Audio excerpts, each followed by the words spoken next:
Yeah, lovely to be here with you guys. I've got a presentation prepared, and I can take you through that. But I'm also agreed with Nicola that we can pause and jump into whatever you're curious about, wherever there's energy.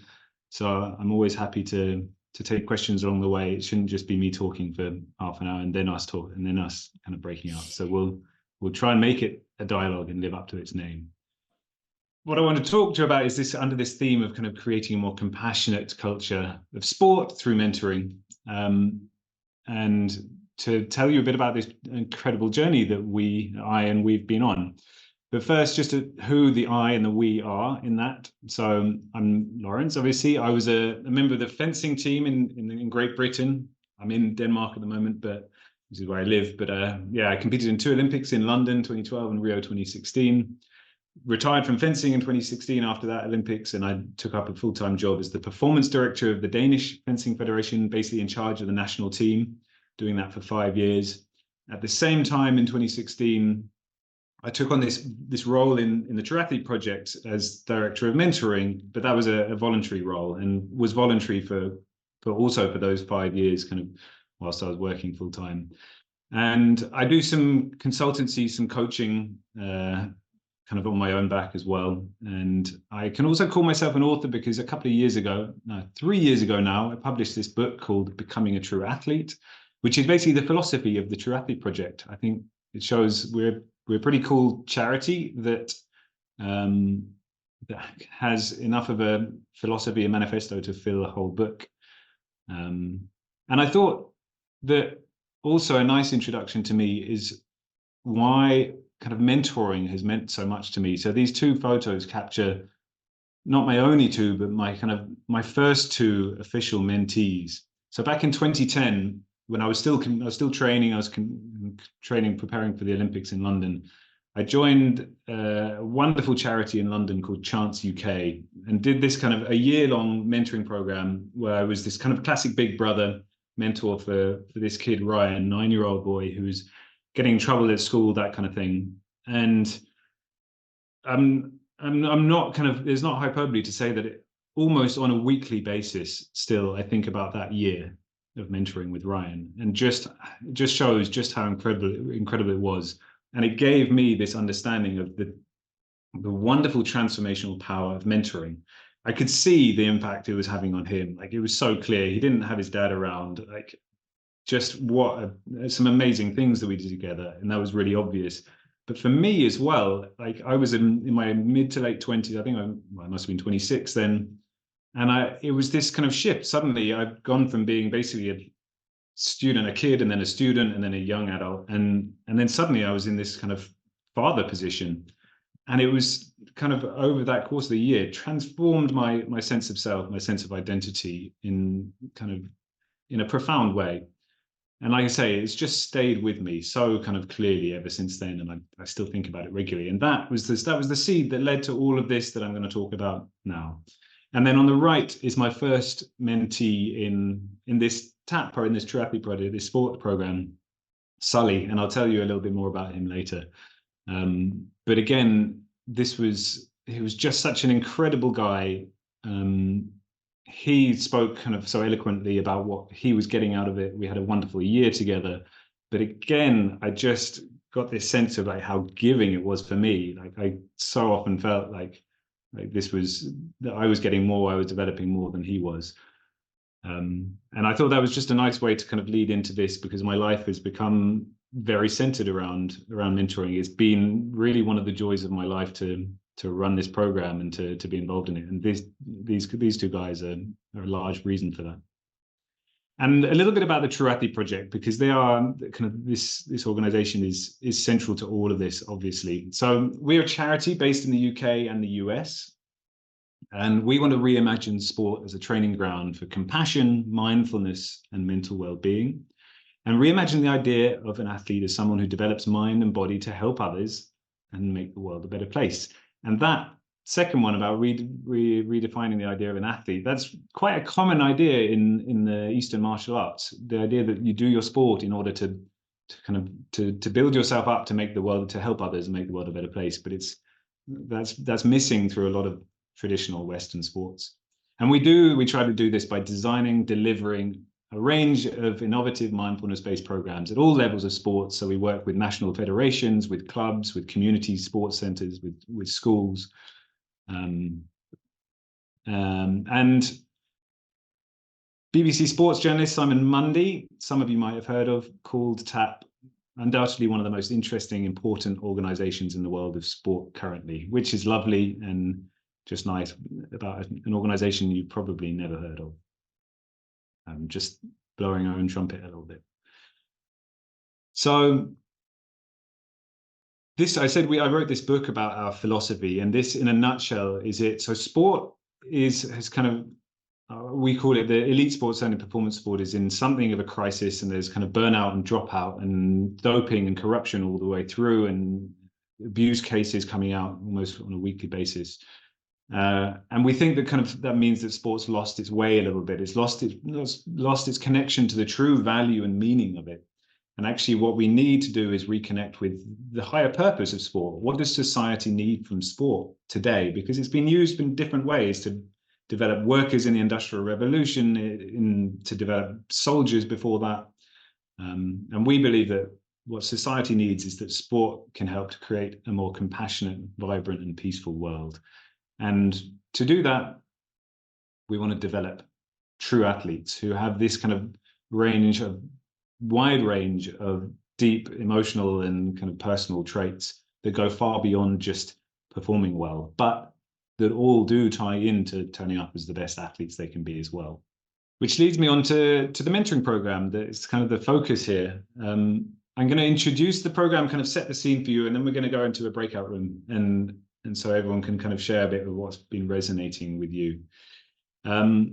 So I joined TAP back in 2016, like I said, and my role in my first job ostensibly was as director of mentoring to set up this mentoring program.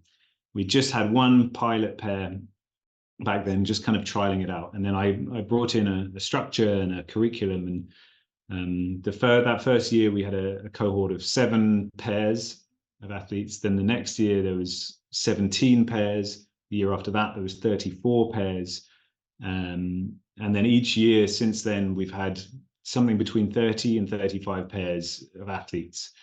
And all along the way, back from when there were 7 pairs, it was a loose program. We had some structure to it, but it was really just starting out. And this journey is really one of increasing structure and increasing impact, because obviously as the program grew from 7 to 17 and then 34, kind of grew rapidly year on year, we had to increase the structure to just make sure that everyone kind of felt the same sense of kind of personalized kind of safety and attention and community. And actually from the very beginning, that group of 7, so 14 athletes, felt really kind of tight-knit and close and like a really wonderful group. And then we were a bit concerned, 17 pairs, that's more than double. Is that going to feel like there's way too many? And then 34 the next year, like very suddenly scaling up. So we were a bit concerned about that feeling of intimacy. And amazingly, what we found was that each time we grew the program, that sense of kind of buzz and togetherness only grew with it. So that small group was no more intimate, felt no more intimate than the group of 70 odd athletes we had afterwards. And that was because of this structure that we started putting around it. So I brought in what we call mentor liaisons who have small groups of 5 or 6 pairs that they work with throughout the year.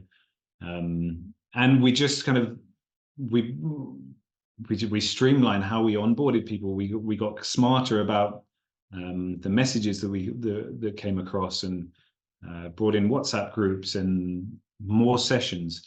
And that was kind of one of the amazing things, was these bigger groups of athletes only kind of increased in that sense of community, that atmosphere.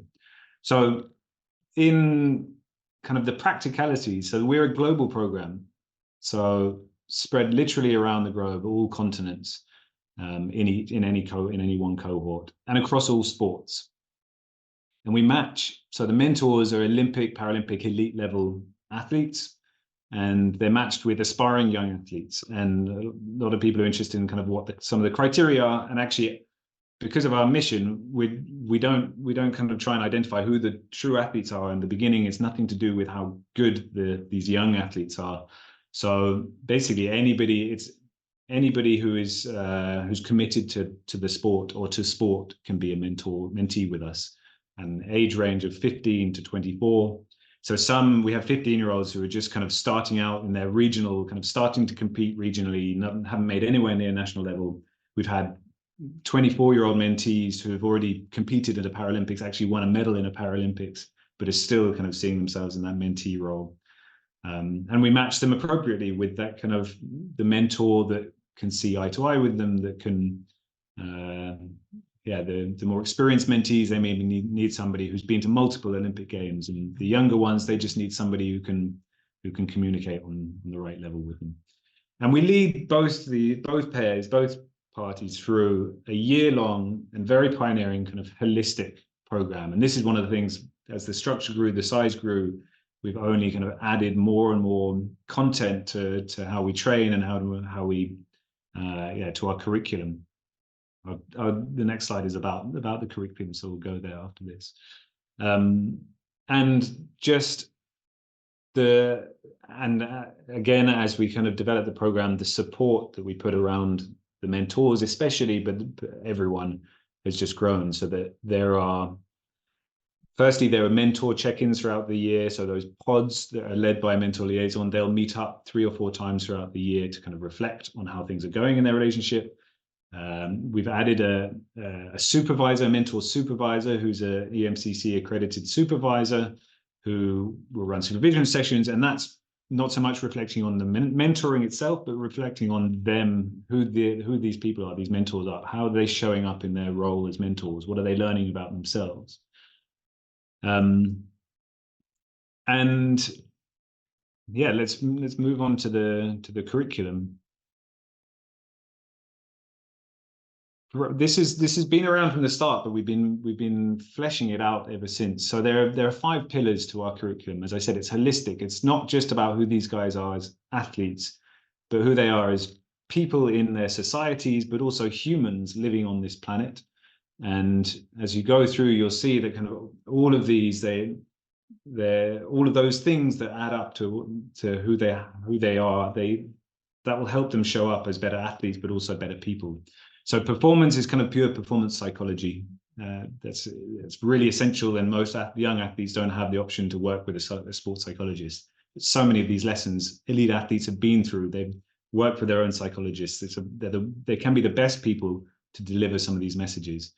And actually, that's one of the great learnings, is that a mentor role, this kind of informal but have lived experience, some of these messages that you would hope a young athlete would learn earlier in their career, they just land better when it comes from somebody they look up to in that position, and they wouldn't listen to their coach or their parents or even a sports psychologist.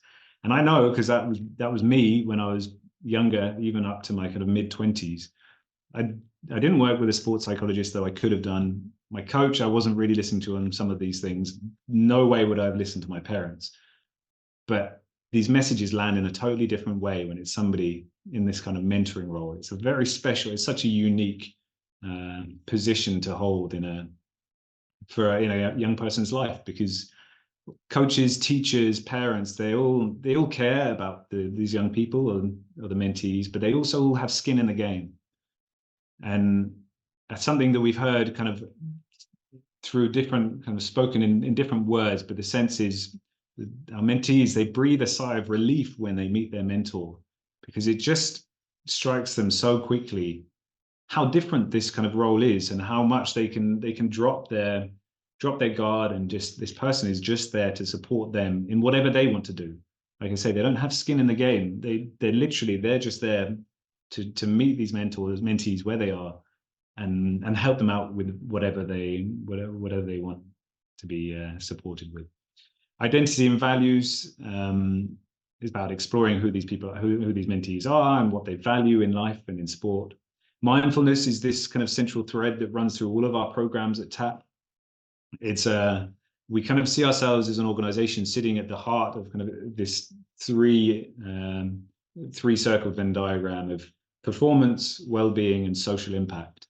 And mindfulness is really this kind of this synergistic thread that shows that all of these three things, they're not separate things that happen in different ways, but they go hand in hand. They work to support each other. And mindfulness really does sit in the middle of those as well.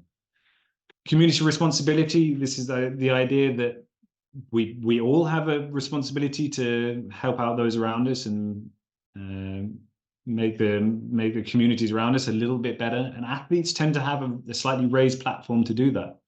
So actually, there's some research that shows that athletes at the highest level have the biggest cultural kind of impact, cultural footprint, kind of far bigger.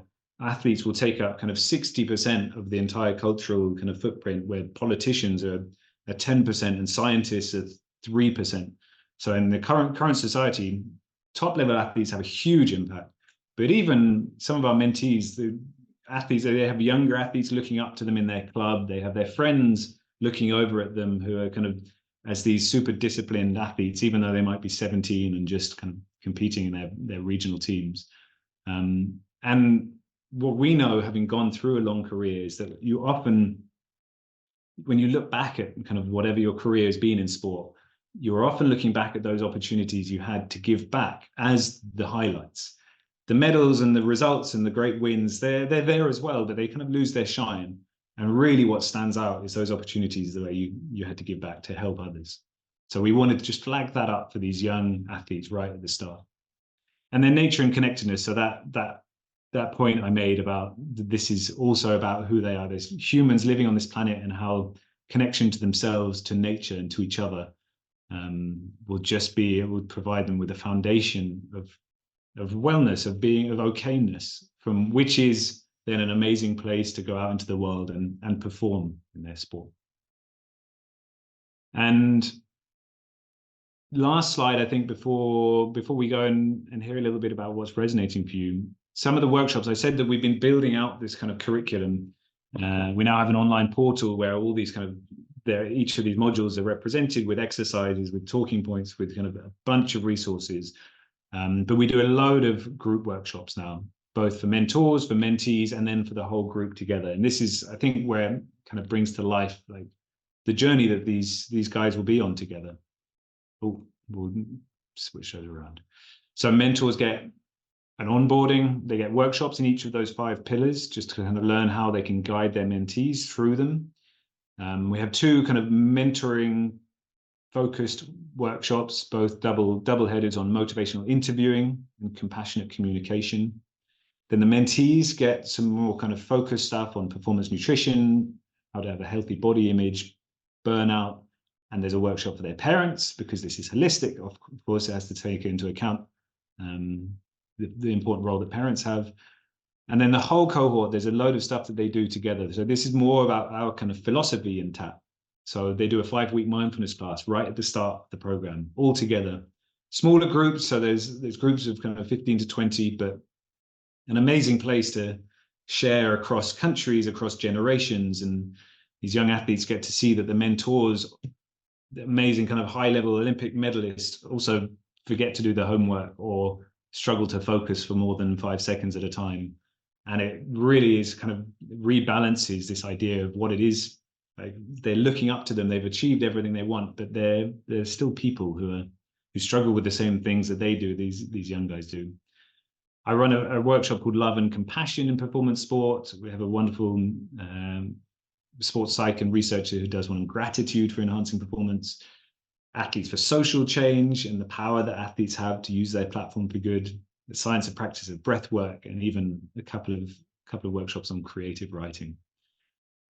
One of the elements that we can use to create a more compassionate culture in sport. And so I think the question we were thinking about, Nicola, to go into the breakout rooms was, did you have a formulation for it that you think will land well? Yeah, no, absolutely. I mean, it was something that really struck me as you were talking, was the kind of like the scalability of compassion. And you spoke at the very beginning about how, if we get bigger, how can we maintain this sense of intimacy, and how can we scale compassion?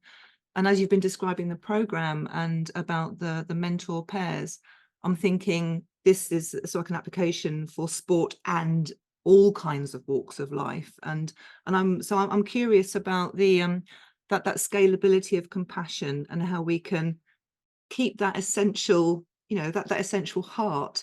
And so as you were talking, I was thinking that might be a good thing for our breakout rooms. What do you think? What does everybody else think as well? Nice.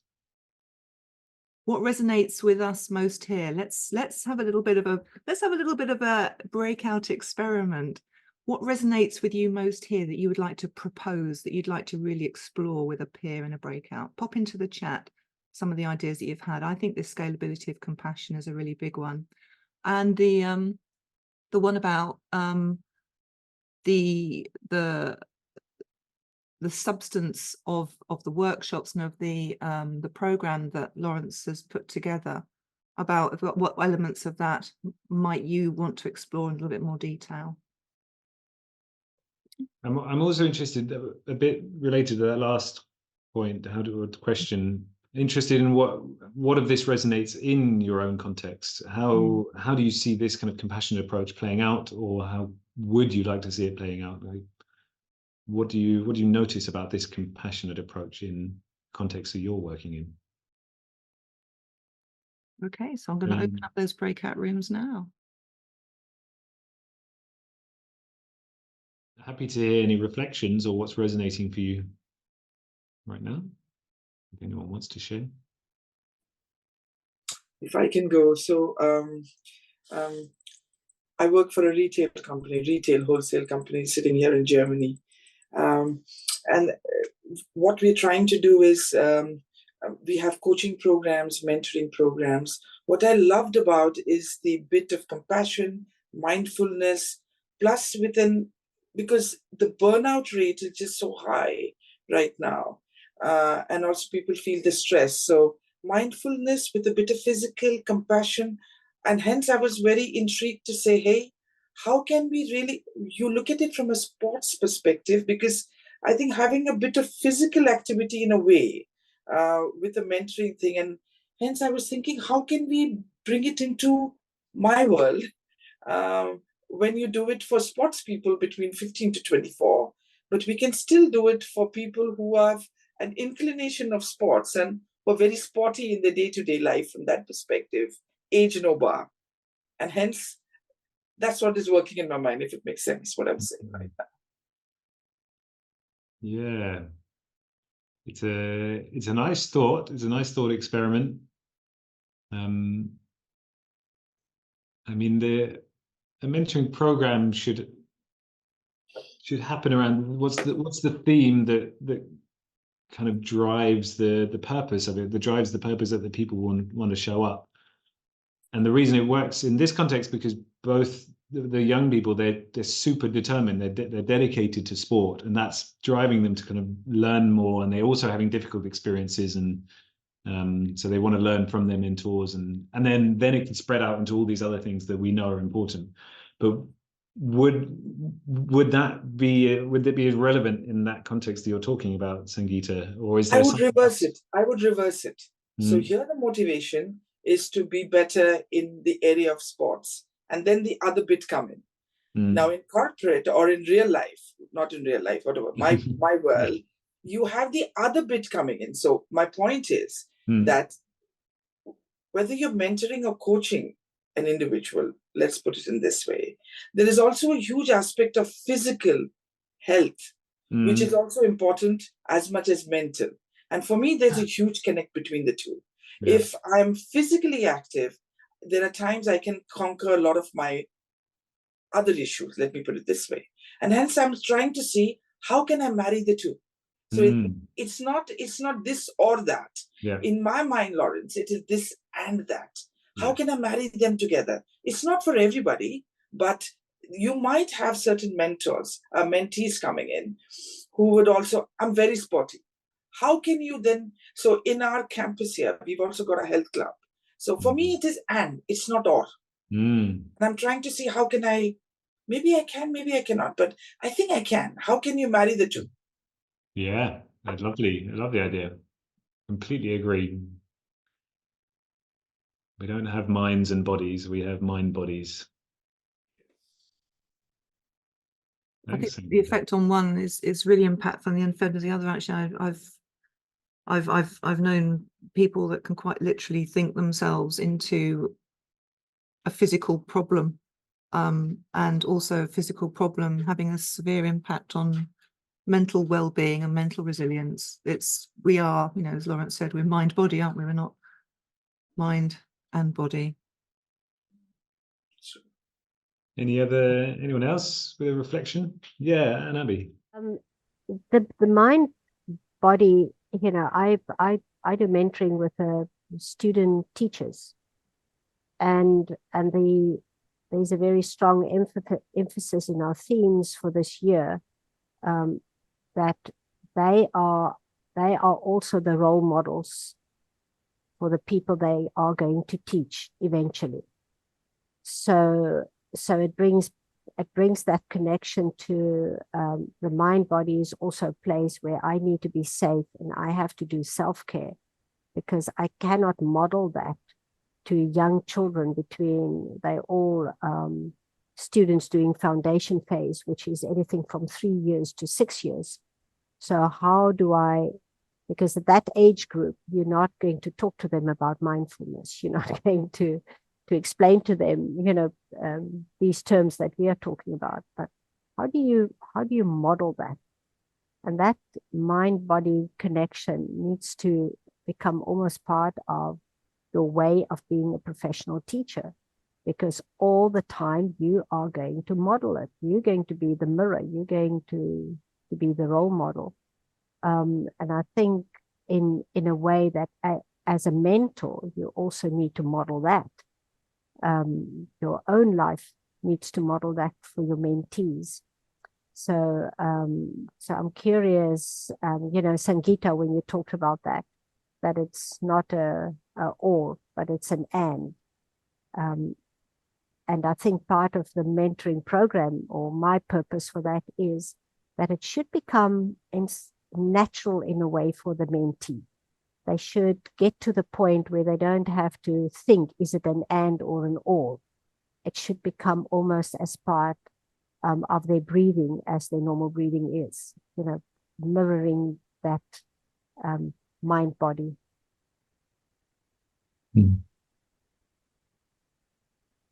Lovely points.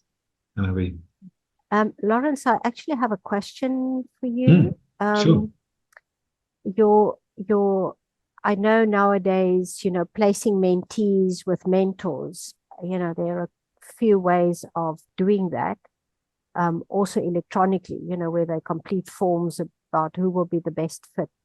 Through your experience of this mentoring program, what can you share about matching a mentor and a mentee? You know, what insights have you developed over the last few years in this? Yeah, the matching process is wonderful. It's one of my favorite parts of the year, actually, because it's so exciting. You've got all the people who want to be part of the program, and then you just get to play with all these potential relationships that you know are going to be like, this is their year coming up, and all these potential relationships spiraling into the future. So we get, everyone fills in an application form, but we also interview everyone, mentors and mentees. And based on that, me and my colleague who helps run the program, we have a series of conversations about who could fit with who. We have asked them usually kind of who they think they would work well with. Most don't have much of an idea. And then there are some criteria that we go by about kind of what level of sport have they made it to. Female experience is very different in sport to the male, so it's usually a good thing to match females together, but not always.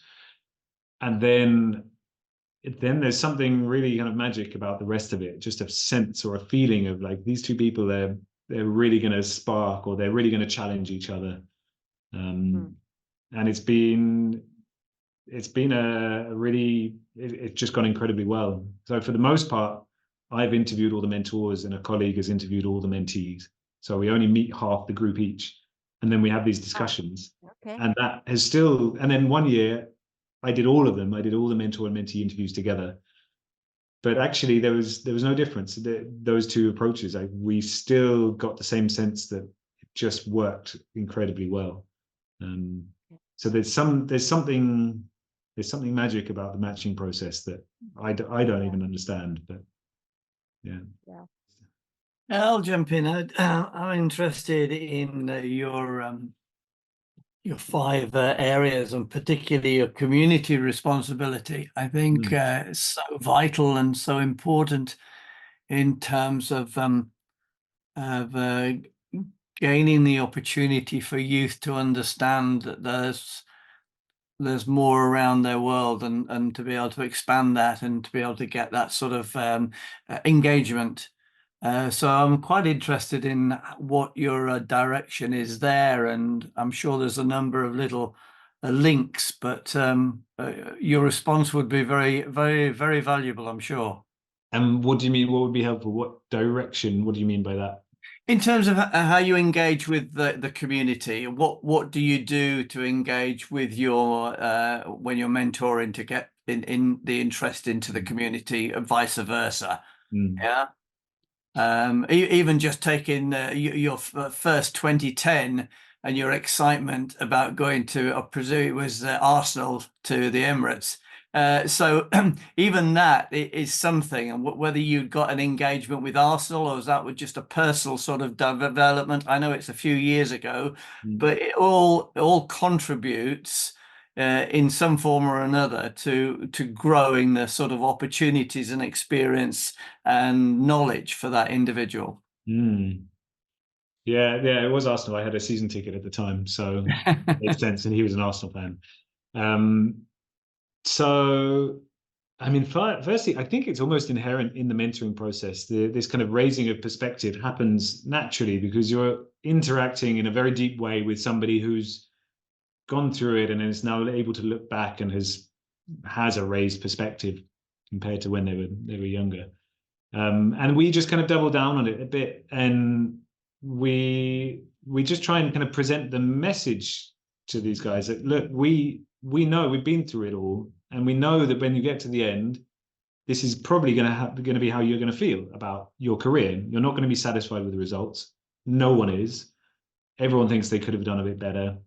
The shine fades, but these things are the things that are really going to be meaningful. The relationships you've had, the unique experiences you've had, the personal growth, and those times you've had a chance to give back to the community. So we also set up a capstone project, we call it. So the mentees are working right from the halfway point. They're working on some project where they're giving back. It could be in a really small way in their club. It could be bigger ways. We also I'll talk a little bit to this later. We do a fundraiser that is kind of connected to this as well. And there are some other little discussion kind of exercises, but it's really that central message is like, we know how you're going to end up your career, because this is how all of us feel by the time we get to the end of a career, regardless of how well we've done. Yeah, very good point. Good, thank you. Nice. Yeah. Laurence, can I ask you a question? Yeah, go ahead. Okay, so something that was, I think your story, book, everything that sounds absolutely fascinating. I've worked with quite a lot of sports people. I know quite a lot of them. And sometimes they're the most selfish individuals that you will come across, quite rightly, because they need to be tasked on winning. And how did you go about the journey for getting them motivated to be part of this mentoring program? And was that in its own right a journey of discovery? I'd say park that one, because we're going to be back with everybody else now. Okay. But that great one. Let's come back to that one. Okay. So just pop into the chat, please. Just some of the things which occurred to you while you're in your breakout room that you'd like to share. We'd like to just to record, and come off microphone and just yell out. I think actually the questions that came up in our breakout room, maybe it's nice to address it here together and to Laurence, because we didn't finish it. I was with Casey and with Alex, so it was very nice, our discussion. So actually, Casey, would you like to formulate it yourself, because it was your question, and then I can build on it? Okay. So my question, because Christina was coaching a professional tennis player, but she herself hasn't got that professional athlete background. So my question was, it's also trouble myself. If I'm coaching somebody, what he or she has been gone through, I haven't been through myself. In that situation, how can I support them? But a further question is, I might be able to support them based on this coaching background, psychology background, and then help them to become holistically successful, and then become a good person and then good in the community, have that resilience, and then manage her or his life. But how to balance that? They also want to achieve higher performance. So there's a KPI, there's a metric we need to hit. That is where I struggled, how to become a coach or mentor, be able to help people or athletes to achieve both. Well, it's a really good point. And my position is that actually the one supports the other. Often we think about elite sport as you just focus on being a better athlete, nothing else matters. Forget about that until after you've retired. And it's completely false. There are some people who can do it that way, the Lance Armstrong types, and it has a host of other negative effects. Actually, what we know is that people perform better when they feel better. When they're thriving in life, they'll be better able to perform. And so, the vast majority of athletes are in that bucket, and people who might otherwise drop out. So the more, and we see this time and again in our mentoring program, in all of our other work, when the athlete kind of contributes, starts thinking about other things, has other kind of parts of their identity, they're giving back, they're working on themselves and their own growth, they feel better, and then they perform better. They can perform more freely, the anxiety lowers. It's not all about the next result because there's more going on for them. So that side is really what supports even higher performance. I think identity is coming through as a bit of a theme in a lot of the feedback, actually. Does anybody else want to come off mute and add their perspective on identity? Yes. Since I mentioned it. Hoping you would. Hi, Jenny Sherman. Yes. And I'm glad that Laurence also mentioned the holistic piece and the fact that there are several athletes. I feel like you were almost alluding to some that I would have mentioned. So my background is in motorsport. So Seb Vettel would be one that I would have called out, who prior to maybe focusing on his identity and life outside of sport, his career maybe looked a little different. And then he started working, he was working, but he started working more thoroughly with a company that I coach with quite heavily. Some of you may have heard of them. They're called Hints of Performance. And his life looked a lot different. So Cassie, I would say to you that if somebody focuses on their life outside of sport, right? So we all have different identities. We're not just an athlete. We are maybe a brother, a sister, a parent. Maybe we like to read, right? Maybe we have all these other identities. It's not just one thing. And we don't have to have raced motorcycles, cars. We don't have to have done those things. Like I said, in my case, I've been mostly coaching in motorsport. I've not raced professionally, and yet I've been able to coach people in that sport. So identity to me is incredibly important to focus on, especially with young athletes, because they may not go on to be professional athletes. They might have a short time, and what happens when that career ends and that identity, that one identity, is gone. So that's my 2, 3, 5 cents on identity. Lovely thoughts, Jenny. And yeah, Seb Vettel, he's amazing. He's such a role model now, right? Fighting for climate change or against climate change. And so, yeah, the way we address this identities piece is so critical, as you're pointing out here. There's a lot of benefit to having a really strong athletic identity. Like, you get motivation, you get determined, you commit, you kind of push through hard times. But it's really the times where it's fragile are when your sport gets taken away. Like you said, Nicola, if you get injured, you get ill for a long period, when you retire, then it becomes a real kind of vulnerability. And that's why it's so important to to prepare yourself before, to build out just the exciting kind of what's the richness of you and life, and not be left with that. And we talk about a stool with either one leg is very unstable, with 3 or 4 legs it's much more stable. And interestingly, I was coaching a head teacher of a school last year who's coming close to his retirement. And the process we went through around that, it was exactly the same as the process I worked with teenage athletes. And it landed in it was just as important to him, and it was kind of fresh and as meaningful.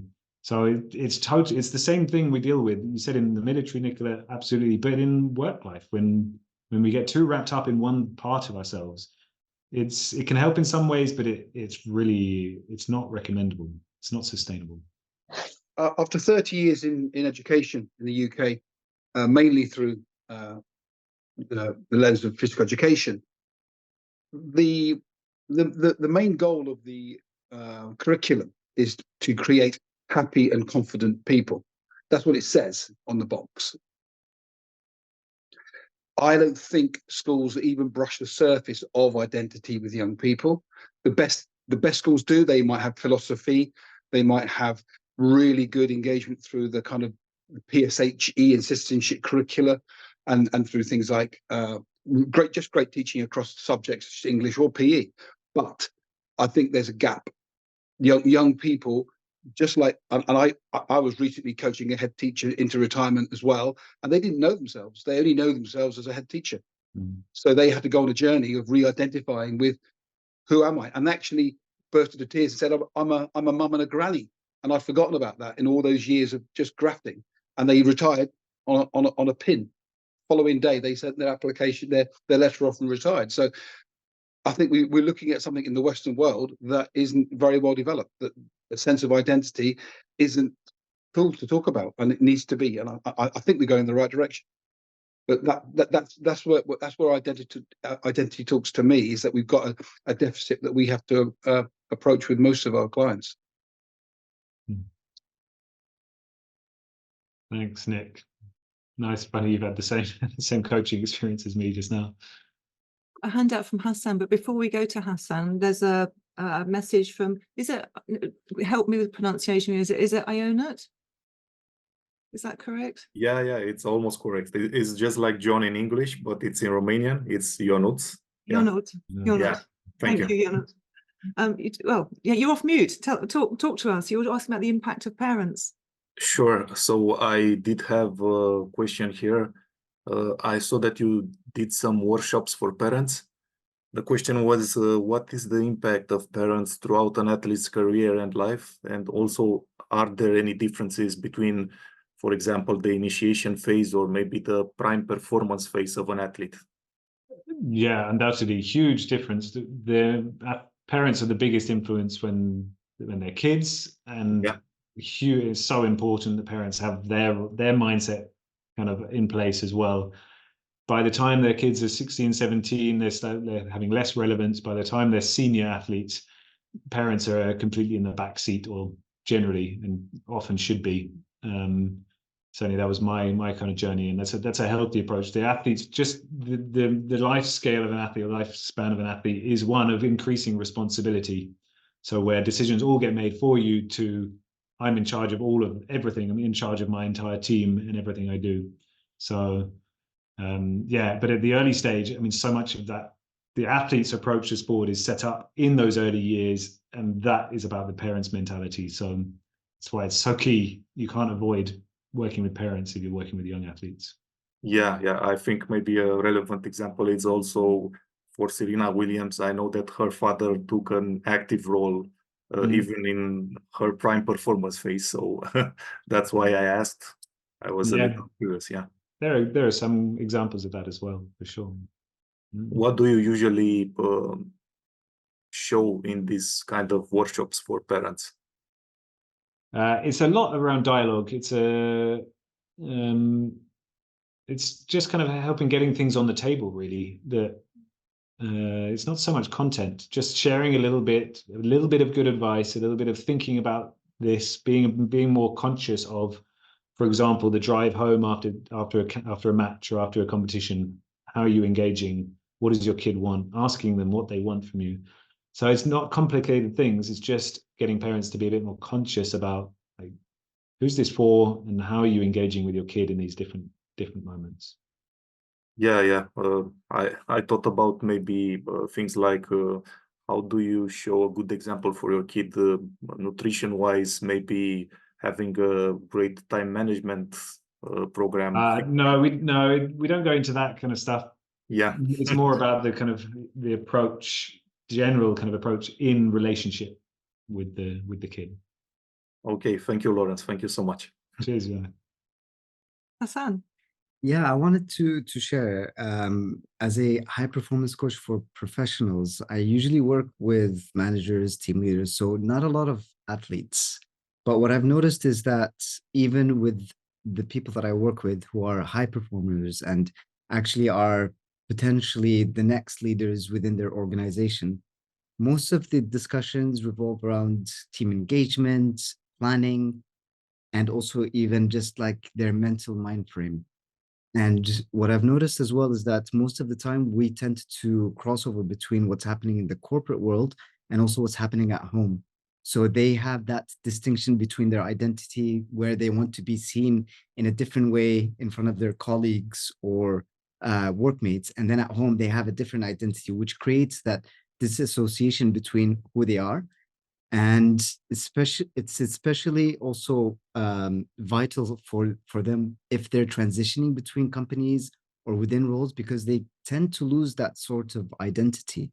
And I wanted to ask in terms of like athletes as well. So how do you combine the two? How do you create that one sense of identity that they can carry with them within the professional nature, so when they're competing, and also when they're at home and just with friends, because I feel like there's a lot of overlap in that sense, because we're all human at the end of the day.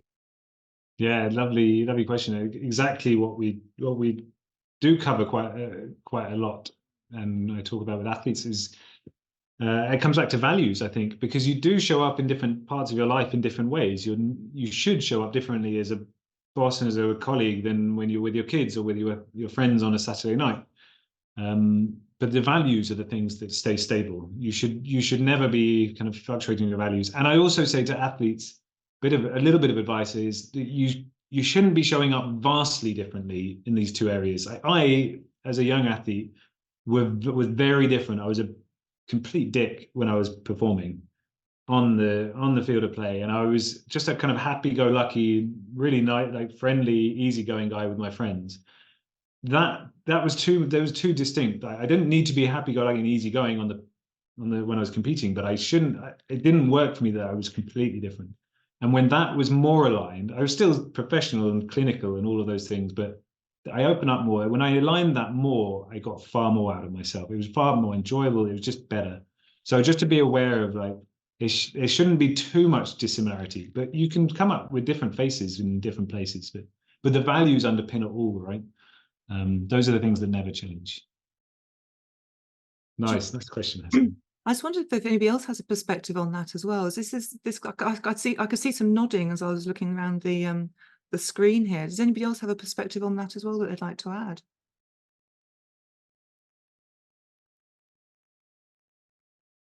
The nodders have stopped nodding. In that case, I'm going to go straight to Sujata. Jenny was coming in. Oh, was she? Jenny? Oh, sorry, Yeah. Sujata. Let's put you back on hold again. Jenny. Sorry, I'm not trying to monopolize because I also coach quite a lot in corporate. I was talking about this in our breakout room. It's basically it's the two. It's being more in corporate now. Using my my master's. Thankfully, I got to get some use out of it. But what I think is that I've noticed that authenticity piece, which I think, Laurence, that's essentially what you were alluding to. The more I see people stepping into that authenticity, the more comfortable they are, and the less that there's that disparity between the two, right? Like who you are at work, who you are at home.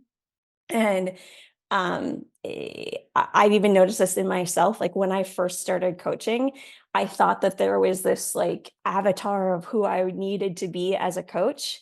And it was based a lot on, who at that time, my mentor and one of the people who did the practical part of our coaching, right? Which is fine. Like that's who he was as a coach. But I didn't need to be that person. I could be myself, right? And the more that I have now stepped into who I am, the more my clients have responded, the more that everybody around me has responded. So I think it's that authenticity piece and being comfortable being yourself and having telling your clients that it's okay for them to be themselves. Obviously, you can't go into work every day, or athletes, they can't go into work every day and, you know, act inappropriately, but we also can't be completely two different people either, because that's going to show up and people are going to recognize that and feel that inauthenticity, right? Yeah. Sujata. Thank you very much. To answer the question of the identity, you know, I'm a mentor. I work for a charity and I was a sports person. I used to play cricket back in India. I represented university, but I couldn't go further because of my studies.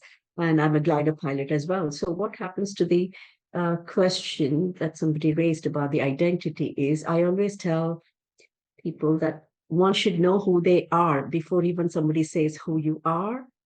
Otherwise, you feel you're somebody else. So be strong and be positive about who you are and bring the best out of yourself. Be confident and be surrounded by people who are very positive about you. So identity is difficult. And I have a question to Laurence. How does a peer pressure affect the sports or athletes?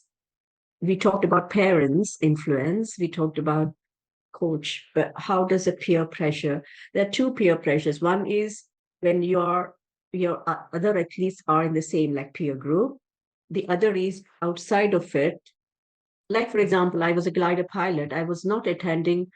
I was attending gliding classes and I had to miss out some classes from the university.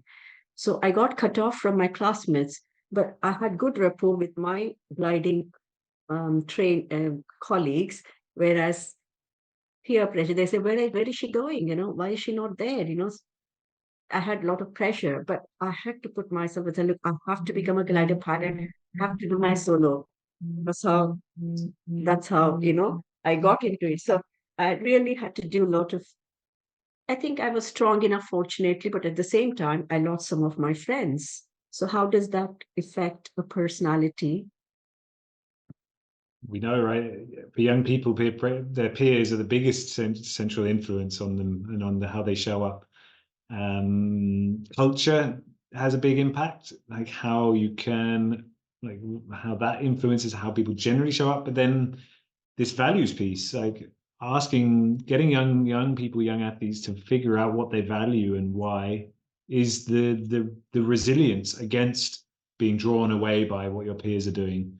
Like, I really think this is one of the, if not the central exercise for young people, is to figure out who they want to be and who they want to live up to in themselves, and have that really conscious or really aware of that.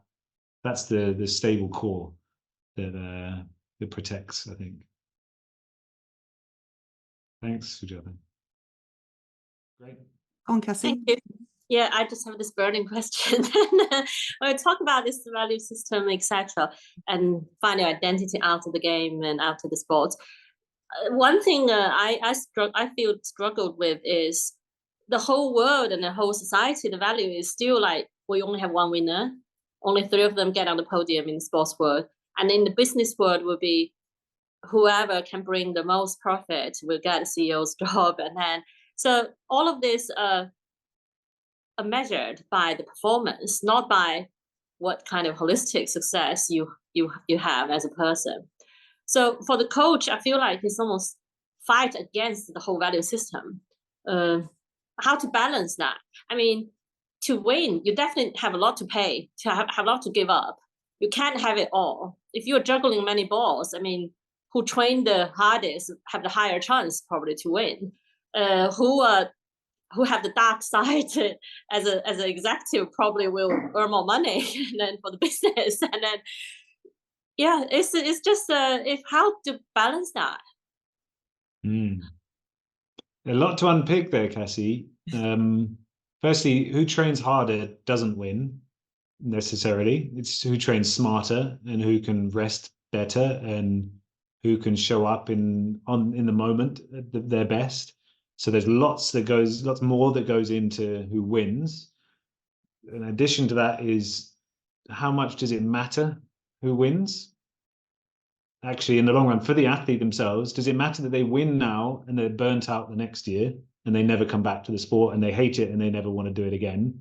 Or is it better if they enjoy it, they maybe don't get that win, but they're in the sport and they get it the next year?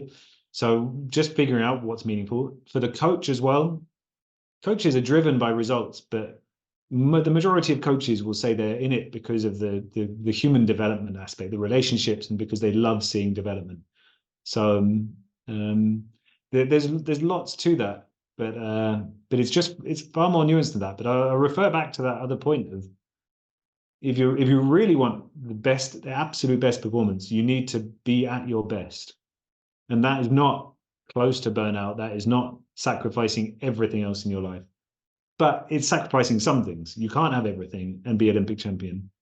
You have to put some things aside for that period. But yeah, that's other than having another 3-hour webinar on that topic, I think Thank you. I just thought it would be nice to get to the one last slide. I had a few places we could go, but to kind of talk about some of the participants. But the learnings I think are quite nice, and probably some of them are relevant to other contexts anyway. And it has been a journey of massive learning. You can imagine, I mean, I had no previous experience other than being a big brother mentor when I started this program. And now, I mean, there's nothing like this in the world of sport in terms of mentoring programs. So this is totally unique. So it has been a massive learning journey. So one of the real key takeaways is that as we've grown, as we've increased the structure, that has just increased the outcomes all around. And one of our mentors are volunteers. A lot of them are still competing as athletes. We always have we've got a bunch of mentors who are going to be going to the Olympics and Paralympics this year. So there's a tendency to think like we don't want to put too much on them. We don't want to expect too much on them. But actually what we found is the opposite. The more you expect, the more structure you put in, the more you just kind of communicate, this is what you need to do, the better engagement, the better experience, the better for the mentees. So every time we've worried about kind of, can we add that layer of this is what you need to do, it's always turned out for the best. Young people don't generally know or don't always understand what mentoring is, which can be quite funny. Like we tend to think, especially older generations, like you just know what a mentor is, but young people really often don't. They have wildly different, like some come with zero idea of what a mentor is. Like the word has no relevance to them. So we have to explain it. And some have this idea that they're this or that, or I mean, that's just an interesting point, I think. Coming back to this compassionate approach and the scalability of it, Nicola, the personalized nature of this program, that's why this mentoring is the scalable approach to compassionate environments. It is because it's so personalized, and a compassionate approach is a personalized approach because it's about kind of relieving the suffering or supporting the individual. So, and that's what's allowed us to grow this program, is because it's one-to-one. The most of what these guys are doing in their year is one-to-one stuff. And then the mentors get supported in groups, but also one-to-one. So just being able to flex, so the fact that it's personalized, but also being able to kind of flex, and that's the next point, understand what the needs of the community are and flex to them. So where are their lulls, where are their difficult, where are their busy points? When an athlete's going to be preparing for an Olympic Games, you don't ask them to do more in that month of the Games, but the rest of the time is fine, for example. This is a nice one because we have, as you get the sense, I think, we have a philosophy, we want to influence sport culture to be more compassionate, more mindful. And not all of our mentors come to us totally aligned with this kind of quite out there hippie approach to being an athlete, being in sport and performance sport. But by the time they've finished, they've been the person that kind of has to guide their mentee through it. They've been the ones standing for this approach. learning about it, but also they're kind of guiding their mentees, and by the end, they end up as our biggest advocates, regardless of where they started. And that points to this idea that mentoring, when done strategically, it can be a really powerful tool for strategic influence. Like, we have big groups now of elite athletes, some current, some recently retired, going out into the world, back into their squads, becoming coaches, who have now been advocates for this compassionate approach. And you can do that not cynically, but that's just an effect of the mentoring process. When you teach something, you learn it more deeply. When you mentor for something, that's the same. This adage, we all know that it takes a village, and this idea, again, with the structure, but each pair, each mentee and mentor, it's amazing how many different people they'll interact with in our program. All these different facilitators, they have their liaison, they'll have me, they'll have each other, they'll reach out to each other. And it's so often that it's all these other relationships that help kind of just build this experience that they're going through, and so important. And this is one that I hoped we would get to. We don't have time for, but just the idea we will never fully realize the impact of a program like this. There's so much depth to each relationship. We hear about some of the highlights of it, but this is almost one of our biggest problems. Is there's so much richness that we've not got close to being able to speak, kind of communicate more widely, or kind of show what the impact is. We still don't know how we're going to be able to show what the true impact of this program is. So any advice, that's what I was hoping to get to. Like, anyone got any advice? Just all these small pieces around that have a disproportionately big impact. So we send out welcome letters with a little video from the last year's mentees and mentors. We do social media posts, like the language we use. But as I said, really ramping up this sense of community is a game changer. Probably this is a relevant one for everyone in any context, especially in corporate. I think this thirst for cross-environment connection.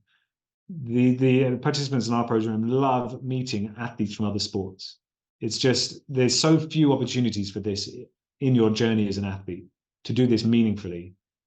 And I think I'm seeing the same when I come into corporate spheres as well. Like, there's just so much benefit from sharing across silos, across departments, or across industries. And then this final kind of meta reflection, that mentoring is just such a crucial foundation in creating these more compassionate, humane performance environments. I mean, you can include corporate environments to that as well, because we're trying to perform to our best. And we need to do a better job of telling this story of how powerful mentoring is, because it's not there yet. That just leads me on to the last things, where next for the program. The first one is about making mentoring ubiquitous in the world of sport and beyond. I think our stated goal is that every athlete coming onto a program, a kind of pathway program, or leaving it, should have the opportunity to mentor or be mentored.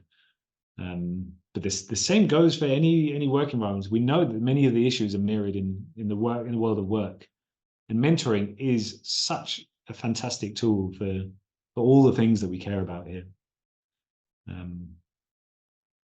The last couple, just to finish up, we need a headline sponsor for the program, because there's so much more we can do with it. We've never made money from this. We've never broken even from it yet, but it's just too special to leave. And then that piece about how do we communicate the impact of the program? How do we keep banging that drum so that people get the idea of, like, mentoring is something that we need in all of these environments? So that's the last bit for me, and then we can move back into where the energy is. Do you know what I was going to say? That is a fantastic question for group, isn't it, regarding demonstration of impact and how you demonstrate what that impact is. And it reminds me of that rather famous Steve Jobs address to Stanford University, where he says it's only by looking back that you can connect the dots and see at what stage various decisions or happenstance encounters led to a change down the line. But I think that's a great question for group, actually, is how do you demonstrate the impact? And if anybody has got any advice for Laurence, please send or pop in chat or bring it up in the networking at the end. But But just before we move into networking, and to James, I know Alex's hand up as well. I just wanted to ask you, Laurence. I mean, this has been, and everybody here has just contributed and reflected so beautifully. It's been lovely to hear you, but also to see your realizations on your face. I've got a great viewpoint here that I can see everybody all at once, which is fab. But really, the question for you, Laurence, is what kind of things are you taking from the inputs from everybody today, and what are you taking from this session? Yeah, it's always lovely to get a chance to talk about this. I think you get the sense that this is something that I get a lot of joy out of, and the opportunity to share something that you're joyous about is always a wonderful opportunity. I think it confirms to me that there's so much depth and so much energy in each part of this. Like as soon as you talk about identity, then there's so many things that come up for people. This compassionate approach, it gets people kind of, it tickles people somewhere, and they're not everyone's on the same level. They don't quite understand it, but it gets people thinking. It really, it sparks something in people. Mentoring itself. So there are all these different elements of, I think, are nicely incorporated in this program, but not unique to this program. That as soon as we start talking about it, there's real energy there, and there's real curiosity, and there's real desire to share from people. Like this is a cross environment group that I was talking about. How much thirst there is for this sharing with people from other contexts. So maybe that's a nice place to leave it. That's the evidence that this is where we should be looking, because of the energy and the desire from people when they get presented with it. They just want to engage and hear more and talk to each other and share experiences on it. Well, it's been wonderful to hear you explain your journey so far and what you're hoping to do going forward as well, and to have everybody's input into that. Thank you so much. Can I give you a big EMCC Global thank you for leading this dialogue? Thank you. And there was a last question from Julie about, have we considered accrediting the program and the mentors? The reason I'm here now is that we've just accredited the program with EMCC, and all the mentors get to be accredited as practitioners. So yes, that's why I've been invited in, because we're on the inside now. It is. Yeah, congratulations on your shiny new EMCC Global Quality Award. It's quite it brings us in, and actually I can see Julie Haddock-Miller here, and I don't know if Julie, if you're around, or it was her question, yeah. No, Julie is one of our work stream leads. She's one of our accreditation leaders in EMCC, and is oh no, she's just moved. Beg your pardon. Was she there?